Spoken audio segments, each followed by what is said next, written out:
Okay guys, I'm here to answer a few questions before I shoot through back to Oz. That's the wrong bloody bag. And while we're at it, I thought I'd share with you some of the fruit they get over here I've never seen in Australia. I'm not saying you can't get it in Australia, I just never see it. Friggin' ants, we get them in Australia, but not those little bastards that they get here. I'll bring up these questions, then I'll share with you some of the fruit I'm eating, besides banana bread. Got that at the markets this morning, and it's pretty good. Just had a bit of a kip. I've woken up, having a coffee, banana bread, and some fruit for lunch. Righto guys, I just thought I'd better I thought I'd answer these questions that you hit me up with. I did ask for questions a week or so ago, and I got a couple on here, so I'll do my best to answer them and show you this fruit as I go. If we'll get the first question out the road, you already know the answer. Where did you meet your wife and how long ago was it? Video's already up. So that's it, we met on Facebook. We met on Facebook. It's done. Got these this morning. They kind of look like a strawberry shape, don't they? And and they'll let you try them there in the hope that you will buy them, and it worked. It's kind of like, Neenee called it a lychee. We pronounce lychee, so it must be a form of a lychee or lychee, however you want to pronounce it, but with a very big seed and very juicy. One of the nicer types of lychees I've ever had. Look at that size of the seed. It makes me wonder, do we not see this type of fruit often in our supermarkets because it's put in the too hard basket as far as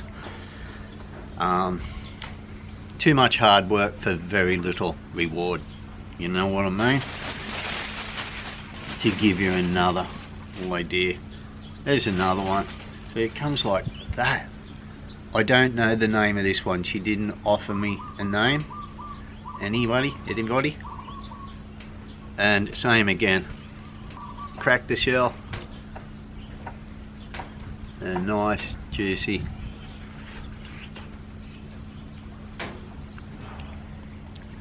Not as sweet as the previous one, but still bloody nice. And hasn't got the seeds to wear it. It's got tiny little, not hard seeds, you'd call them chewable sort of seeds, and I just swallow them.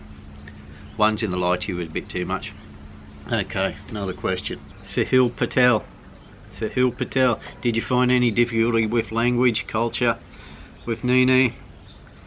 How Neenee know about English so well? Neenee studied English when she left school many years ago to help with her businesses and things like that, and it has just improved with time and probably gone backwards since she's known me.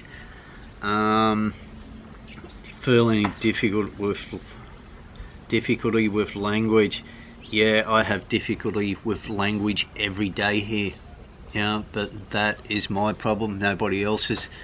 But I'm slowly getting on top of it. I can go to the markets and be able to buy things as long as they stick to the rules and just tell me the price and which is this or that, you know, and things like that. I know their money if they say it. But as soon as a Lao person hears that I can say something in Lao, they'll just fly straight into asking me a question, and I'm just yeah, they just think that, oh, you can speak Lao, and then they nah. As I've said in many videos, I know a few words. Conversant, not even near it at the moment. You know, I'm picking up words as I go at the markets, which is a big help buying things elsewhere and just asking how much things are, how much is this, and being able to hear the money in Lao and be able to count it out. Yeah, and That helps, but I'd love to become conversant, very fluent in Lao, and it is a mission of mine. The culture, no difficulty with the culture. It's being in a place like this with a very different culture that I love, and that's why I started to travel in the first place. Travel to countries that had a totally different culture. Travel into countries with a similar culture to a Western country never interested me whatsoever. It was wanting to go somewhere and just, it smelled different. Wherever you look, you know you aren't in Kansas. Yeah, you just know you are somewhere different. Even now, looking out, the plants are different. You know, the noises are different. The smells are different. You know, going to a Western country and not knowing you're somewhere different until you hear their accent. Yeah, could just be at home, couldn't I? Brendan Smith, he's an Aussie who just recently travelled here.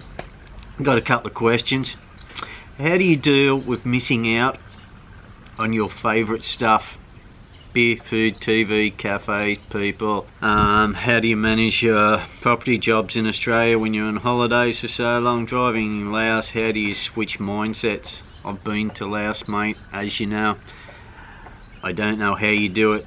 Then again, I haven't seen you driving in Oz. Keep up the hard work, you professional slacker. Well, thank you, mate. Thank you. Well, I've never been one to miss beer, even though you guys do see me always going on about a beer Lao over here. It's usually only when we're out to dinner or with friends that I will have a beer Lao. When I'm at home, don't bother with it. And even less so when I'm back in Australia, because when I'm back in Australia it's mainly just work, sleep, eat, gym. You know, there will be, I reckon, a year go by when I'm back in Australia and I've probably had a half a dozen beers all year over here. And if I was to miss a beer, I'd be missing beer Lao, because yeah, that's my favourite beer at the moment. So missing beer over here, no, that doesn't happen. Food's the big one, but I can understand coming into a country just for a short stay like you guys just did, not knowing where to get that food from. When you've been in one place for a while, you do get to know your go-to places for a pizza, a burger, fries, things that Westerners have, you know, usually grown up on. You and just snacks like packets of chips are easy to get around here. So if once you've been to a place for a while and get to know the go-to places, you don't miss that. TV, have not watched TV in many years. I can't remember the last time I turned the TV on here, and the only time it goes on when I'm back in Oz is to catch the news, and it's usually just in the background while I'm doing something else. So don't miss TV. Cafes and people, no, don't miss cafes. Not a cafe dweller, make my own coffee. And people, yeah, it's friends, but now with technology today, you can get straight in touch with them. You know, you're always instantly available and can chat to them and just arrange catch up next time you're in town. You know, I'm backwards and forwards, 3 months on, 3 months off, so they know when I'm coming home and back, and no, I don't miss them. Driving in Laos, how do you switch your mindsets?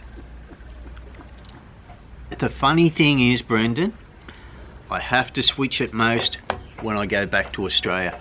It is an absolute rat race, mate.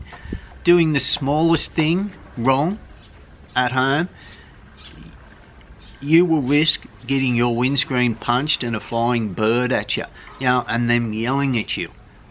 You know, it is so aggressive. People are so rude on the streets and that back home.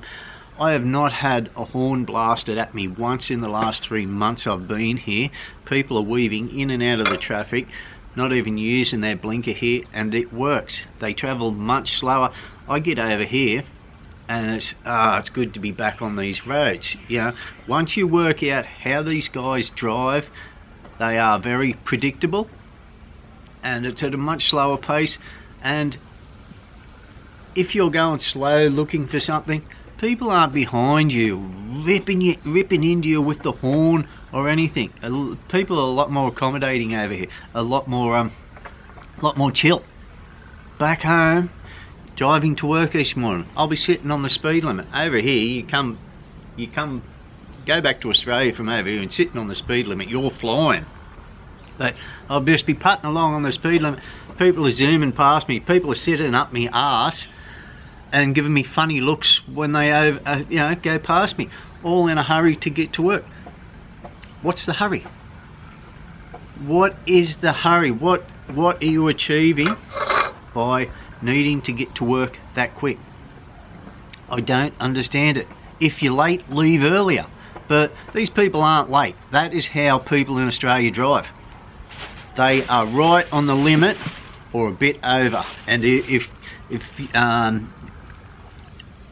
your style of driving doesn't suit them, they're going to let you know it.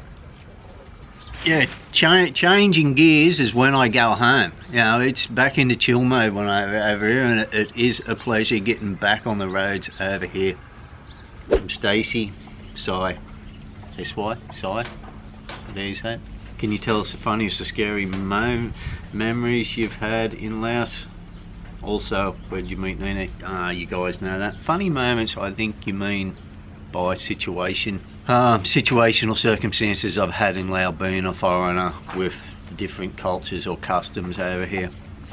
Nah, I cannot think of anything, and I have tried.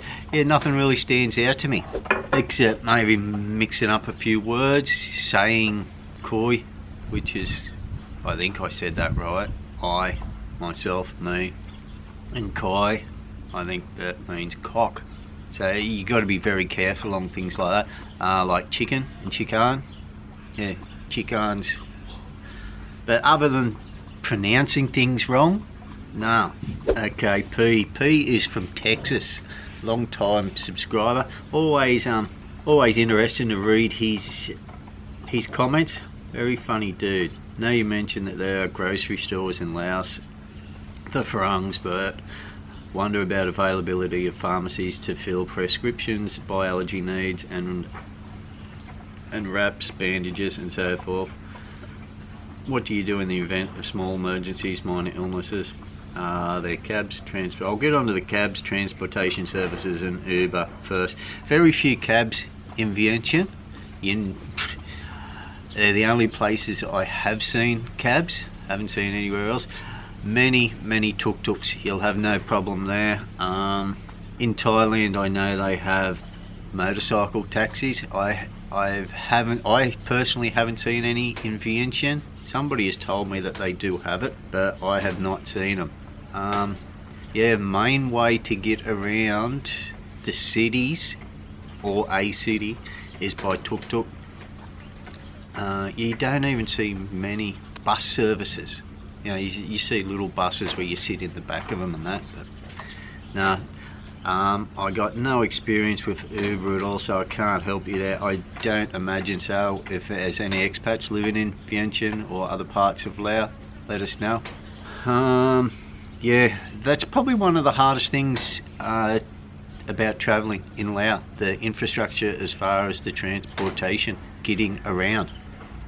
Yeah, the major ways to get around Laos once you're in here without flying from Vientiane to Luang Prabang, that is by a van or a bigger bus, the intercity bus route services.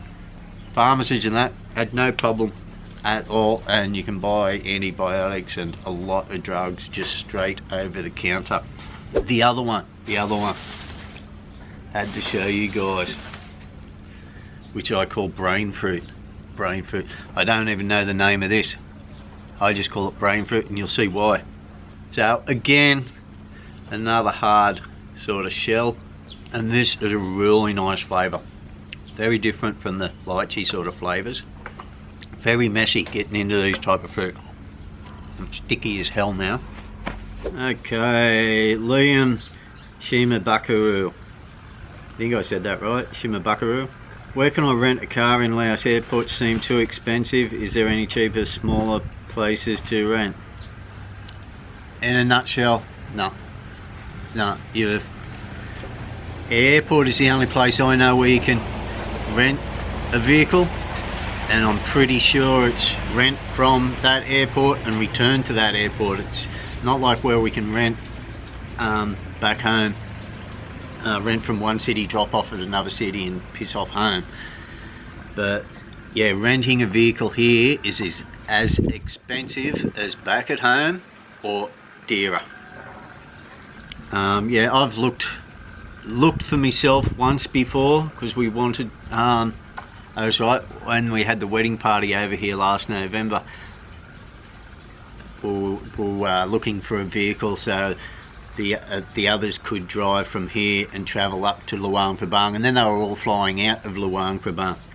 Couldn't track one down without a driver, and you'd be paying the driver. So we were not only renting the vehicle, we were paying for a driver also. We didn't do it. The guys ended up paying, I think it was less than $10 each, and catching a bus to Vang Vieng minivan. Got there quicker than what we did. We met up there, and then they done the same for Luang Prabang. But you're at the mercy of somebody else driving.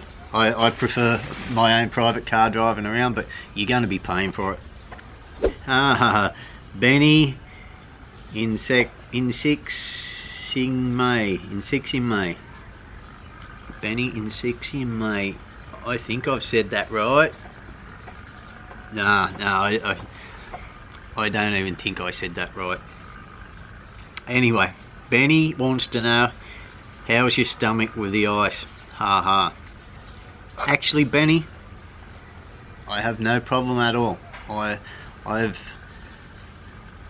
not had a problem getting ill in Laos from eating or drinking anything yet. Nothing I can put my finger on contributed to. I've had an upset stomach a couple of times on my first trip over here, you know, since 2014, those first couple of trips. I would just get a bit uneasy, but nothing that's causing me to vomit, the squirts or anything like that. But since around 2015, yeah, never been ill from eating anything over here. I'm not saying the ice can't get you ill, but a lot of the time I've brought people over here with me. We've had fruit shakes, beer with ice in it, and they've all been right. And then on the other case, I've had friends come over here and they've contributed throwing up, having the squirts because of the ice from a certain place, you know. But their first time to a developing country, you know, everybody knows not to drink the water over here. Some ice is good, some ice not so good. I've been told it's okay to drink the ice that looks like little circular tubes, about this long. This little circular tube, that's good ice. The other ice, it's just crushed ice, is not so good. But I've had both. And how's my stomach with the ice? No, it's fine.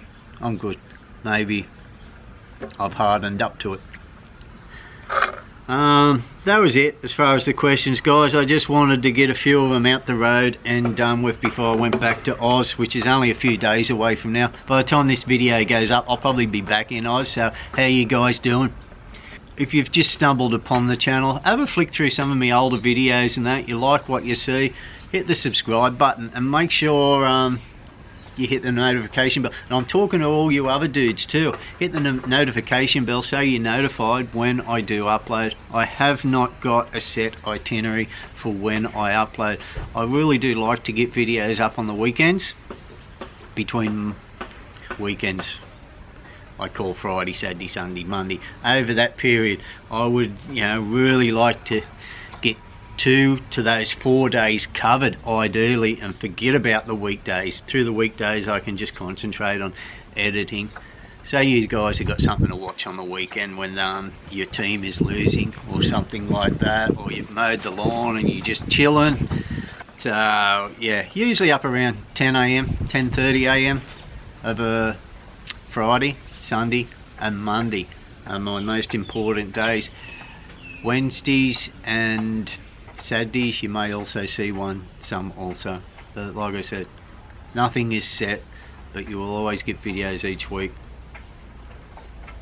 That's it. I'm going to tuck back into my fruit.